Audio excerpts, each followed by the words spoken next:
जादुई फव्वारा। बहुत समय पहले एक बड़े राज्य के बीचों बीच एक छोटा सा गांव था। इस गांव के लोग मेहनती और सीधे सादे थे, लेकिन उनकी सबसे बड़ी समस्या थी सूखा।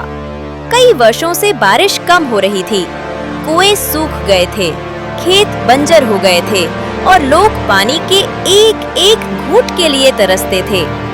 इस गांव में आरुष नाम का एक लड़का रहता था। आरुष गरीब था, लेकिन उसका दिल बहुत बड़ा था। वो हमेशा दूसरों की मदद करने के लिए आगे रहता। कई बार वो खुद भूखा रहकर अपने पड़ोसियों को रोटी बांट देता। एक दिन आरुष लकड़ी काटने जंगल गया। सूरज सिर पर था और प्यास से उसकी हालत खराब हो रही थी। तभी उसने देखा कि पेड़ों के झुरमुट से एक हल्की सी चमक निकल रही है। जिज्ञासा में वो धीरे धीरे वहां पहुंचा और देखा कि एक गहरी गुफा के भीतर से नीली सी रोशनी फैल रही है। दिल की धड़कन तेज हो गई, लेकिन हिम्मत जुटाकर आरुष गुफा में चला गया। जैसे ही वो अंदर पहुंचा, उसकी आंखें चौंधिया गईं। वहां सामने एक चमचमाता फव्वारा बह रहा था, जिसकी बूंदें मोतियों की तरह चमक रही थीं। पानी की हर बूंद से मधुर संगीत जैसा स्वर निकल रहा था। फव्वारे के पास एक सुंदर परी खड़ी थी। उसके पंख इंद्रधनुष जैसे चमक रहे थे। परी मुस्कुराकर बोली, आरुष, ये जादुई फव्वारा है।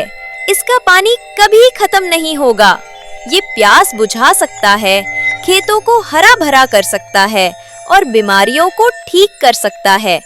लेकिन ध्यान रहे, ये जादू सिर्फ नेक दिल लोगों की मदद करेगा।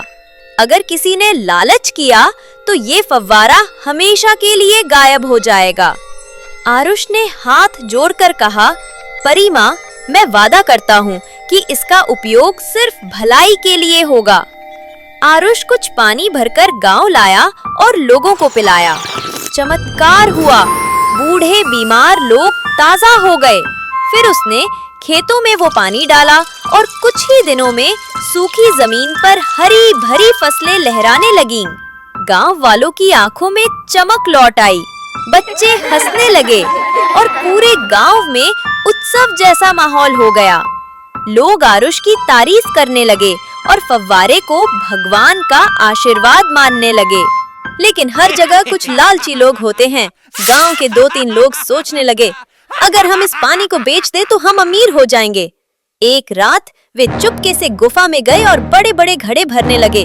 जैसे ही उन्होंने घड़े उठाए, अचानक गुफा में अंधेरा छा गया। फव्वारे का पानी काला हो गया और गाढ़ा धुआं उठने लगा। लालची लोग चीखते चिल्लाते रह गए और धुएं में समा गए। गांव वाले अगले दिन जब पहुंचे तो उन्होंने खाली घड़े पड़े देखे। परी की आवाज गूंजी, याद रखो, जादू केवल उन दिलों की मदद करता है जो सच्चे और निस्वार्थ हों। उस दिन के बाद गांव वालों ने एक नियम बना लिया, फव्वारे का पानी कभी बेचा नहीं जाएगा। ये सिर्फ सभी की भलाई और जरूरत के लिए इस्तेमाल होगा। धीरे धीरे यह गांव पूरे राज्य में मशहूर हो गया। लोग दूर दूर से यहाँ आते, पानी पीते और यह सीख लेकर जाते कि असली जादू सोने चांदी में नहीं, बल्कि प्यार, दया और बांटने की भावना में है। कहते हैं कि आज भी वह फव्वारा जंगल की उसी गुफा में बहता है, लेकिन वहां तक पहुंचने का रास्ता केवल वही पा सकता है जिसका दिल सचमुच साफ और नेक हो।